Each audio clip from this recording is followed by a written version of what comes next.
You have a cool idea for a video game. It's been a while since you've been this excited about a project. Ideas seem to flow out you readily and you start to craft them. Working on this game has been a lot easier than the last project. You work on it for a while, happy with the progress you're making, but then you start to hit some bugs and some issues. Yeah, it's okay. Persevere, no problem. You do this for a while longer, but you slowly hit more bugs, more problems. It's getting harder to keep pushing through them, but and you start to notice, you could have done things a little bit better. Now you're going back to go fix those problems, but you're uncovering more bugs and more problems. And now you're trying to find that motivation, trying to rekindle that fire that push you to work on the project in the first place. You sit there as your mind starts to wander. And then suddenly, you have a cool idea for a video game. Hi, my name is Charles McGregor, and I'm the founder and sole developer at Tribe Games. And I personally have been stuck in this loop before. It feels like you aren't making any progress on any of your projects or your skills, and you're in a rut. Uh, I want to tell you about my story of starting out in that cycle, and then how I had a turning point that helped launch my career and what that led to. And hopefully, this can help you make that leap. But before I even start, I do want to say that there is nothing wrong with wanting to just be a hobbyist developer or a hobbyist at anything in life. Uh, you don't always have to try and make a living off of everything that you do. Uh, and if doing things just for you is valid, you don't have to continue to try and pursue some type of uh, financial gain out of this and such. So I encourage you to keep doing that if that is your goal. This talk is for those that feel stuck in a cycle of starting new projects, for those who want to make the jump from being a hobbyist to a professional, and even for those who want to switch things up. So this is still for you. But for me, when I first started out, I already had the goal of doing it professionally. When I was like 8 or 9 years old, I read an article in a Time magazine about a young girl who started her own bakery business. At and she was around my age at the time. I didn't realize that you could do something at such a young age. So I wanted to do that, but I knew I wanted to do that with something that I loved. So I approached my dad and asked him, "How do you make video games?" My dad is a computer scientist, so he sat me down and taught me how to code and do the fundamentals. He bought me some software called DARKBASIC. Yes, the that is as terrifying of a box as you might have thought, even back then. But he taught me how to do programming and such, and all the basics that he knew. Um, and it was super cool that there was a thing that specialized in programming video games. Bear in mind, I didn't know what a game engine was back then, but uh, I was just so excited to keep on working on or work on video games in general. He also bought me a 700-page book on Dark Basic that I attempted to read all of. I would stay in bed when I was supposed to be asleep and try and read through all of the different chapters. I never ended up doing that, but I was really excited about learning and working towards the goal of making games for a living. As I was learning Dark Basic, I was reading the dedicated forums online, where I found out that about Dark Basic Professional, and I was thinking back then, oh, if I had a professional version of this software, then I would make better games. So I pleaded with my dad to see if we can make the upgrade, and I'm extremely fortunate to have like super supportive parents that believed in me when I was really going full bore into learning how to do development and all of the crazy hobbies that I work on. So he got the upgrade, and I quickly learned that that did not help me in terms of trying to figure out uh, how to make video games. A quick aside, upgrading to get the pro version of something should not be your first concern when you're starting out. I had uh, I had started out making small projects, but I never actually finished anything. I would get to a point where I had some technical problem or lose motivation working on a game. Uh, I would work on, uh, I would start working on a game, get a ways in, but then find that, oh, there's something that I could have done better, or something that has taken my interest elsewhere, and then I wouldn't actually complete the video game that I was trying to do, because finishing a game seemed like a task that would always take years to complete. When I became discouraged, I would factor that in and then move on to another project. And when I did move on, uh, I felt like I needed to work on something harder because it needs to move, or because I felt like I needed to move forward in developing my skills. So I started to work on a game called Emerald, which was initially small, but I started working, uh, which was initially small for a while. But then I started working on another game with my friends. Unfortunately, that game petered out. And then I attempted to go back to the first game, but I lost the drive and motivation to work on that because I was hitting technical problems and I didn't want to work on old code. Uh, but I knew I could have done things better, so I didn't want to go back. So the list of games that I didn't finish grew and grew. Eventually, I made the switch over to Unity, seeing that I would be able to make games for multiple platforms, um, where I would be able to, and I had what I consider one of my most productive summers, where I learned Unity, I learned 3D modeling, I learned Blender, I learned more about music production. I started working on a new game, and I was extremely excited. I was really into uh, the process of learning new things, but with all of that, I still didn't finish a game. I was getting frustrated as I was not finishing games that I started, and this went on for years and years.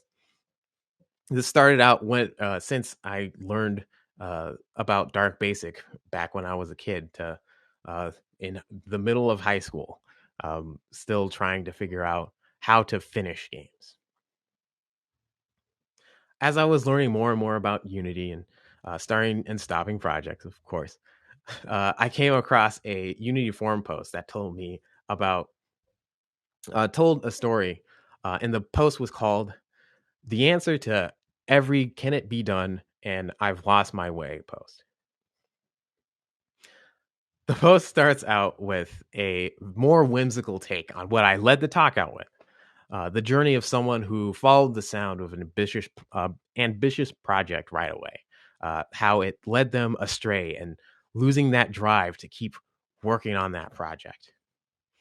After that anecdote, the post goes on to talk about how the poster's wife said that he has been messing around with this prototype that he's been working on for too long, and uh, and he needs to finish whatever he was working on. After getting a bit defensive, his wife replied, "Build something in 6 weeks, anything at all, so long as you finish it." Knowing he couldn't finish in 6 weeks, he said, "Give me 8 weeks." It took him 9. He shipped the product out, admits it wasn't the greatest, but it was finished and for the world to see. It flipped a switch. He started to actually finish projects, and in the 4 years preceding, he had released 9 products out on 3 different platforms, along with a slew of other great accomplishments and personal achievements. I totally wanted that. After hearing that, I wanted to be able to finish games. I was like, "Oh, that sounds amazing." But the problem is that I heard all of that before. I heard you need to start small, or don't work on an MMORPG as your first project. The problem is that I thought I was following those guidelines already. Instead of doing the 3D hack and slash idea that I had wanted to make, I started out and lowered my scope to a 2D Frogger game, which is smaller. But after initially paring down the size, I let my mind wander to more and more uh, things to add to the game. Add in multiplayer, add in an in-game level editor. There was some arbitrary limit that I thought of that needed, oh yeah, we need more environments. Actually, we need 2 more environments. Let's add characters and add a story behind it. But you know what else we also need? We need to update all the art.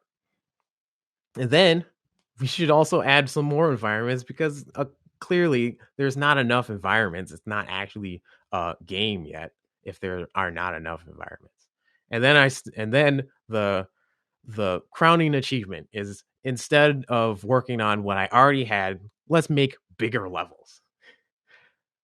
Now, the list goes on and on of things that I started adding to the game, but I was never stopping in adding new features.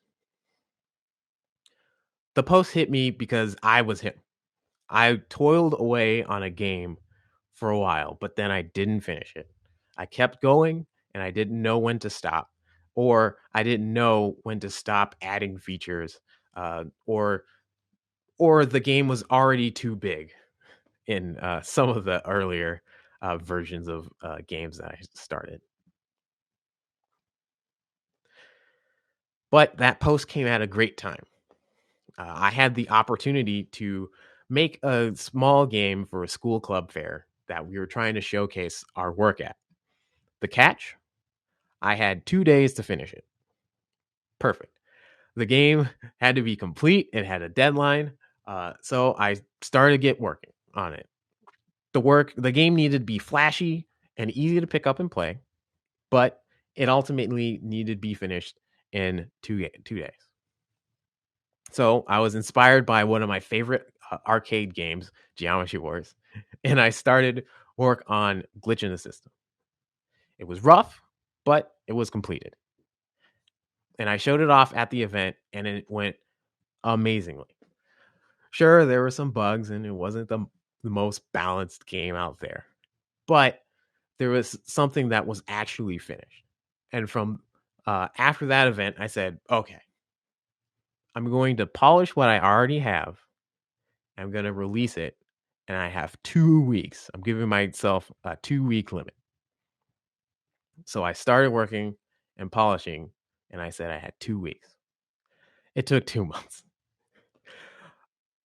I wanted to make sure that I didn't add in new features, but I still added in some new features. I did add in a new enemy, and I added in some power-ups. But for the majority of that, I was only adding in polish. And discovering that adding in polish took that much time really helped put things in perspective. And about 8 weeks later,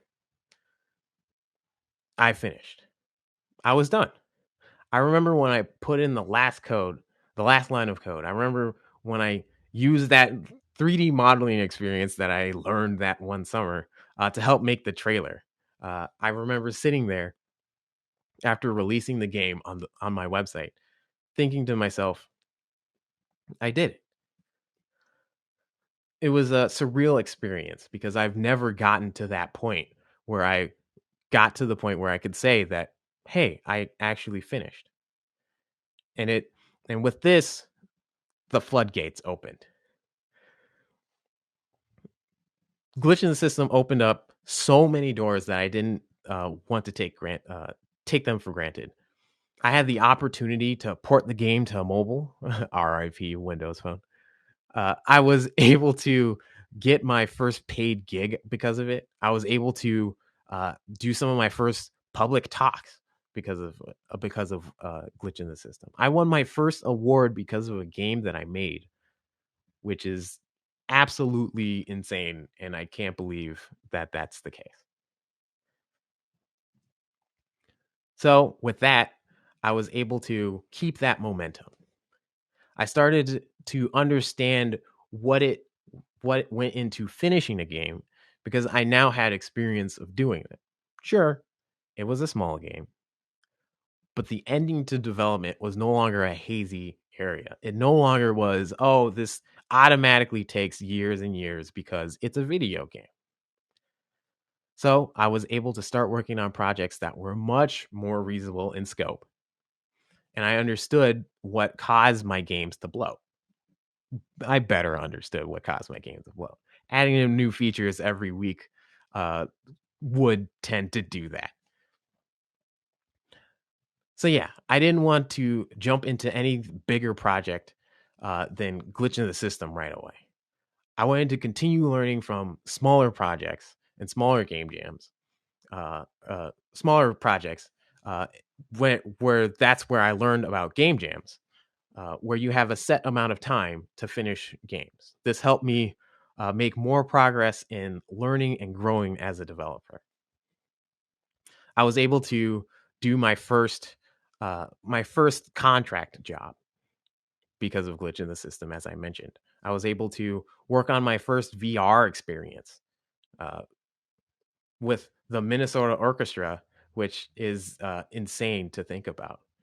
I did my first game jam with friends, where I was able to experience in a short amount of time the creation of a polished, what I uh, consider a polished experience. And then on top of that, I also worked on my own solo game jam.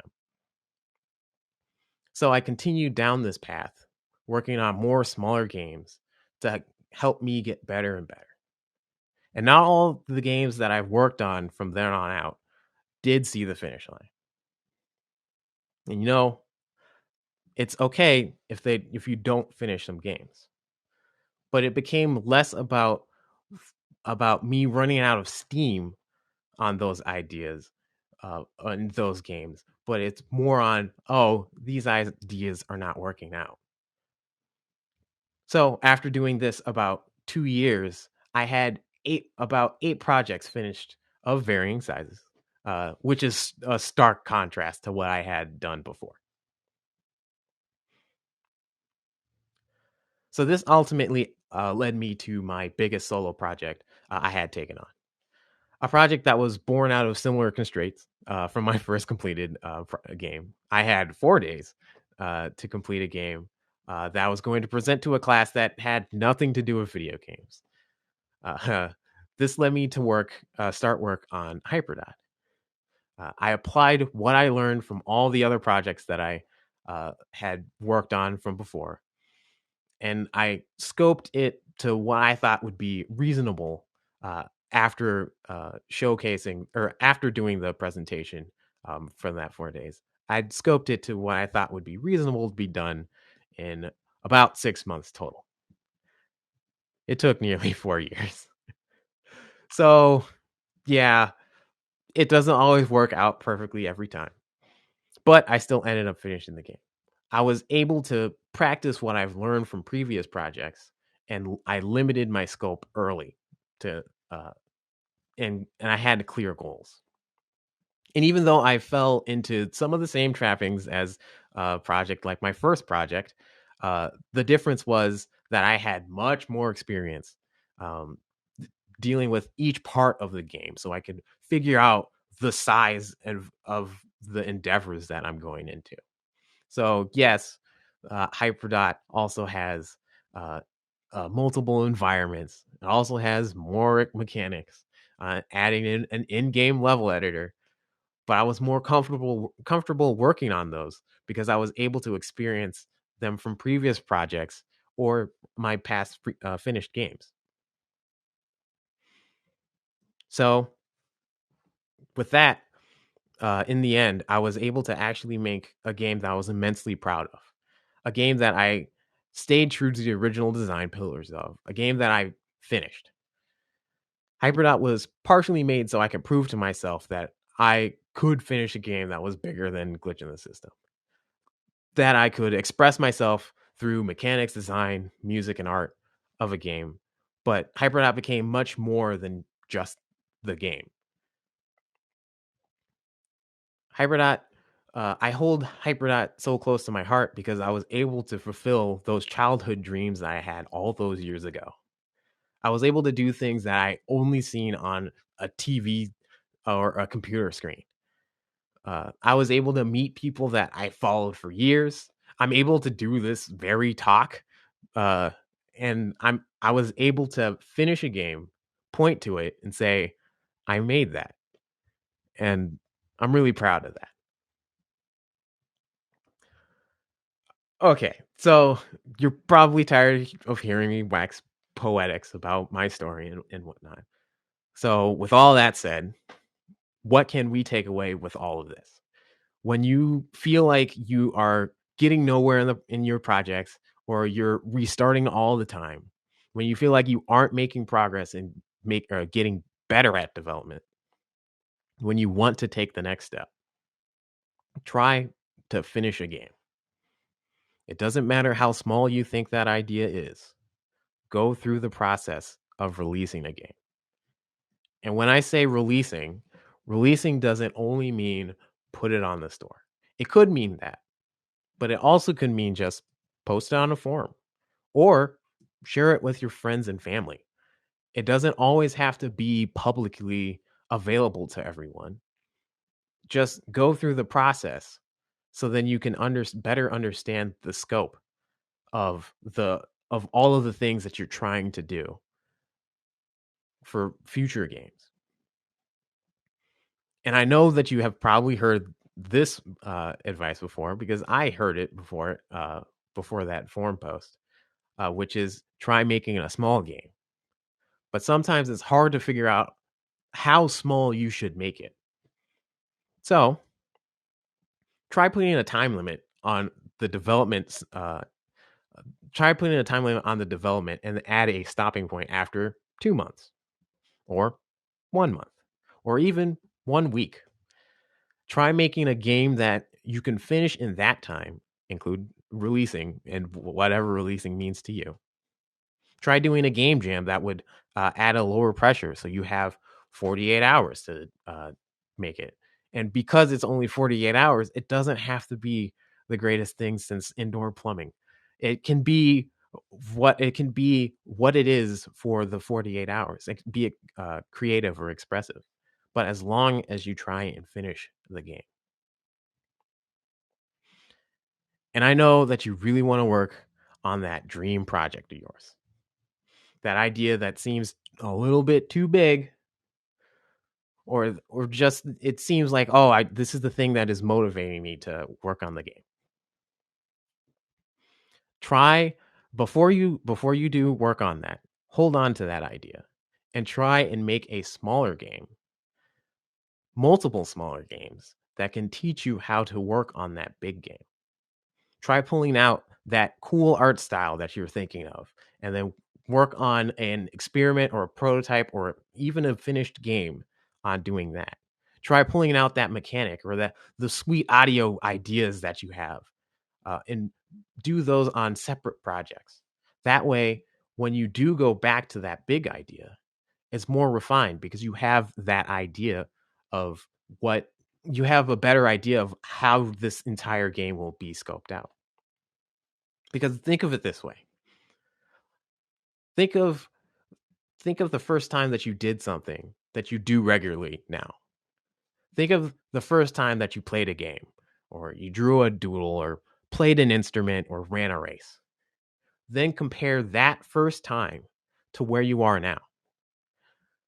To see how far you have come, apply that to apply where the growth that you had in that hobby, or uh, that thing that you're trying to compare to, and then see where that you can apply that to your dream game. The big game will still be there, But if you had all that experience doing those smaller things, the big game will be better and better in quality because of how you build on all of your information and knowledge from those small games. Which lands on the last point that I will mention is that it's okay not being it's okay for whatever you make to not be the greatest thing. I will admit, Glitch in the System wasn't the greatest thing ever, but it was fun. But it wasn't the greatest thing ever. But I learned from my process of making Glitch in the System. And you can learn from your process of making whatever project that you're working on so that next time you can be better. Now, none of these things that I've mentioned are guarantees. Some of these things may work for you. Some won't. Some, maybe none will. But I hope that at least this starts you in the right direction. My goal is for this talk is for this to be someone's forum post. For this to be something where you've heard this at the right time. When I heard that advice, when I saw that forum post, I already heard that advice before. I got what that advice meant, but I didn't understand and internalize what it meant until that moment. So you may have already heard this advice before, but I hope that someone hears this just at the right time so that they can make their jump and their leap. All right. And with that, thank you so much for listening to me ramble on and on. You can follow me on Twitter at Tribe Games or my personal account at DarkBASIC to keep up with whatever I'm doing. And thank you so much for taking the time to hear my story. And I hope that this talk helps you in some way.